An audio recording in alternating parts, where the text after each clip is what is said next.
Herkese selamlar kıymetli dostlar. Fenerbahçe'nin Mason Greenwood transferi Fransa'da kriz yarattı. Marsilya taraftarı Greenwood'un ucuza gittiğini düşünerek sportif direktöre bir tepki gösterdi. Sportif direktör de bu tepkilerin ardından açıklama yaptı. Fakat Fransa basını bu açıklamaları adeta yalanladı. Hazırsanız haberlere başlayalım.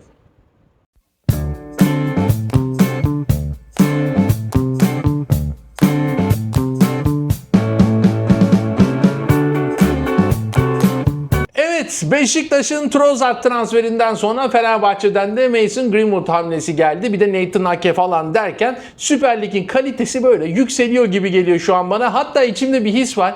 Bu sezon gerçekten güzel bir Süper Lig izleyeceğiz. Transferlerle, yeni oyun stilleriyle, yeni başkanlarla gerçekten geçtiğimiz yıllara göre çok daha heyecanlı bir Süper Lig olacakmış gibi bir his var içimde. Umarım bu hissim de doğru çıkar. Güzel bir lig izleriz. Şimdi Greenwood transferi Fransa'yı karıştırdı. Türk basınında çıkan, Avrupa basınında çıkan, yani özellikle Fransa basınında çıkan haberleri kronolojik sıraya göre anlatacağım ki hepsi birbirine bağlantılı çünkü. Bakalım.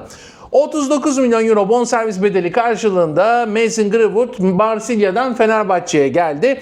Fransız ekibin sportif direktörü Giorgio Lorenzi, İngiliz yıldız için bekledikleri transfer yarışının oluşmadığını söyledi.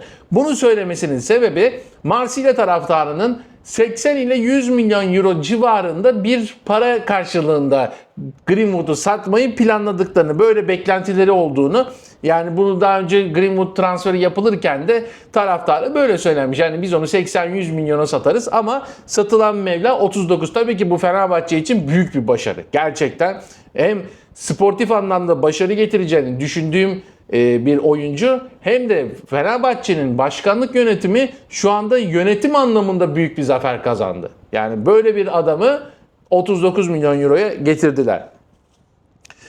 Greenwood'un satışından çok daha yüksek bir gelir elde edileceği yönündeki eleştirilere cevap veren Lorenzi, oyuncunun transfer piyasasındaki durumun dışarıdan göründüğü kadar güçlü olmadığını belirtti. Marsilya'nın 80 ile 100 milyon euro seviyelerinde bir gelir beklemesinin gerçekçi olmadığını dile getiren Fransız futbol adamı, Greenwood için kulübün kapısını çalan çok sayıda takımın bulunmadığını vurguladı. Bakın buralar önemli. Şimdi önümüzdeki dakikalarda okuyacağım Fransa basınından bazı gazeteler bu durumu direkt yalanlıyor. Bakın. Lorenzi ayrılık kararının yalnızca Marsilya yönetimine ait olmadığını belirterek Greenwood'u da takımdan bir an önce ayrılmak istediğini söyledi. Taraftarın bu nedenle ortak bir çözüm bulabilmek için görüşmelere başladığı ifade edildi. Greenwood için birkaç kulübün resmi girişimde bulunmasını beklediklerini anlatan Lorenzi, buna karşın ciddi bir transfer yarışının yaşanmadığını açıkladı. Marsilya yöneticisi, kulüpler Mason Greenwood'u transfer etmek için kapımızı çalmadı. Birkaç takım devreye gireceğini düşünüyorduk ancak ne yazık ki böyle olmadı. Sonuçta kulüp istediği noktaya ulaştı demiş. Yani kendilerinin bir 12-13 milyon euroluk bir karı var Greenwood transferinden. Bunu söylüyorlar. Biz amacımıza ulaştık, kar ettik diyorlar. Taraftarın Greenwood'un ayrılığından dolayı üzülmesini anlayabildiğini belirten Lorenzi, İngiliz futbolcunun özel yeteneklere sahip olduğunu kabul etti. Ancak kulübün yeni planlamasına uyum göstermeyen ve Marsilya formasını giymek istemeyen hiçbir oyuncu takımda tutmayı düşünmediklerinin altını çizdi. Buraları artık Marsilya'nın kendi olayı, iç olayları, o bizi de artık ilgilendirmez. Şimdi Fransa basınına geçiyorum. Buradaki kısım Türk basınından aktardığım bölüm. Lorenzi'nin açıklamaları falan, güzel bir haber hazırlamışlar. Foot Mercato'dan başlıyorum Fransa basınına. Fenerbahçe kariyerinin en yüksek transfer bonservisini ödeyerek Mason Greenwood'u kadrosuna kattı. Marsilya'da 2 sezon boyunca gol yağdıran İngiliz golcü için Fenerbahçe kulüp tarihinin en yüksek transfer bedelini harcadı. Yoğun görüşmeler ve başta Atletico Madrid olmak üzere ciddi rekabetin ardından anlaşmayı Sarı Lacivertliler kazandı. Fenerbahçe öyle kimsenin istemediği Greenwood'u falan aldı ettiği yok. Atletico Madrid devreye girmiş ama ayrıntıları birazdan L'Equipe gazetesinde daha ayrıntılı bir şekilde anlatacak Atletico Madrid olayını.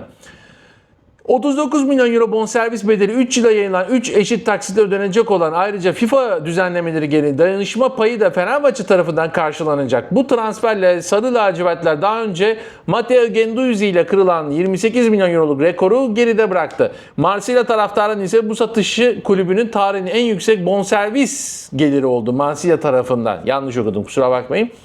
Önceki rekorda 2016'daki Michy Batshuayi ile yine 39 milyon euro idi. Şampiyonlar Ligi sezonu olmaması ve UEFA ile mali disiplin yaptırımları nedeniyle Fransız kulübünün en değerli oyuncusunu satmaktan başka çaresi kalmamıştı. Lorenzen'in biraz da taraftara açıklamadığı, söylemediği kısım da bu. Yani işi Greenwood'a atıyorlar ama Greenwood gerçekten hani bu şartlar altında. Hani Fenerbahçe'nin en azından bir Şampiyonlar Ligi ihtimali var şu anda. Umarım ki katılır ama katılamasa da en azından Marsilya'dan daha çok hedefi olan bir kulüp. Greenwood bunları önüne koymuştur ve demiştir ki yani ben Marsilya'da ne yapacağım? Zaten burada problem yaşıyorum Marsilya yönetimiyle. Fenerbahçe zaten bildiğimiz bir kulüp. Yani Şampiyonlar Ligi olmasa da UEFA'da üst seviyeleri zorlayabilecek bir kulüp ve tabii ki seçeneğini bu yönde kullanmış. Şimdi L'Equipe gazetesine geçiyoruz. Fenerbahçe salı akşamı Mason Greenwood'u transferini resmen açıkladı. İngiliz kanat oyuncunun Marsilya macerası böylece sona ermiş oldu. 2024 yılında Manchester United'dan yaklaşık 26 milyon euro karşılığında Marsilya'ya transfer olan 24 yaşındaki oyuncu Fransız takımı formasıyla 2 sezonda 48 gol atarak takımının en önemli hücum silahlarından biri haline geldi. Oyuncu 30 Haziran 2030'a kadar Fenerbahçe'ye bağlandı. Türkiye'yi tercih etmeden önce oyuncunun başka seçenekleri de vardı. Bakın bu da detaylandırmış. Atletico Madrid ile ilgilenmiş ancak Greenwood'un teknik direktörle görüşmeyi reddetmesi İspanyol kulübünü soğutmuştu.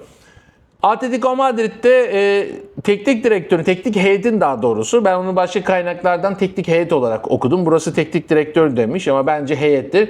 Teknik heyet Greenwood'la konuşmak istemiş. Greenwood da istememiş hani konuşmak. Yani ben direkt oturup mali şeylere bakmak istiyorum. Yani ne kadar maaş, ne kadar transfer bütçesi ayırdınız kulübe vereceksiniz falan.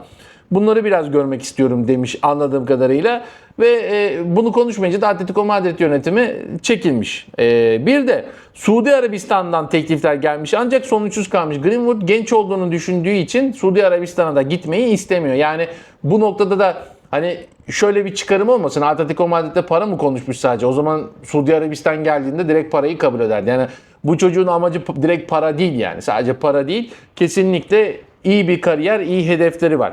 Marsilya için bu satış ancak 13 milyon euroluk kar anlamına geliyor. Ancak yerine yeni bir golcü bulma ihtiyacı da doğuyor. Burası da artık Marsilya'nın problemi. Ve Food gazetesine bakıyoruz. Pazartesi günü Marsilya'ya giden Fenerbahçe yöneticileri hem Mason Greenwood'u hem de Olimpik Marsilya ile tam anlaşma sağladı. Transfer bedelinin bir kısmının operasyonun sonuçlanmasını garantilemek için önceden ödendiği belirtiliyor. Fenerbahçe yöneticileri Cihan Kamer ve Oğuz Çetin özel bir uçakla Marsilya'ya gelerek öğleden sonra oyuncunun prestijli bir otelde bir araya geldi.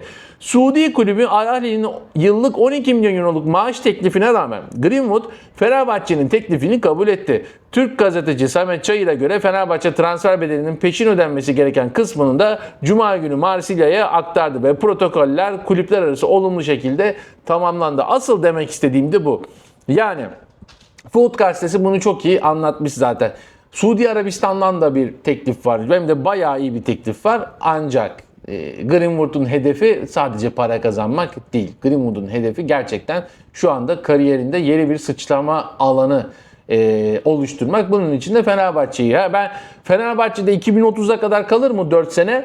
Bana kalırsa iyi bir performans gösterirse Fenerbahçe bu 39 milyon üzerine bir 30 milyon euro koyup Greenwood'u satabilir. Yani çok büyük bir kar edip satabilir 1-2 sene içerisinde. 2030'u bekleyeceğini bu konuda düşünmüyorum açıkçası ve iyi bir transfer. Fenerbahçe yönetimini de tebrik ediyorum.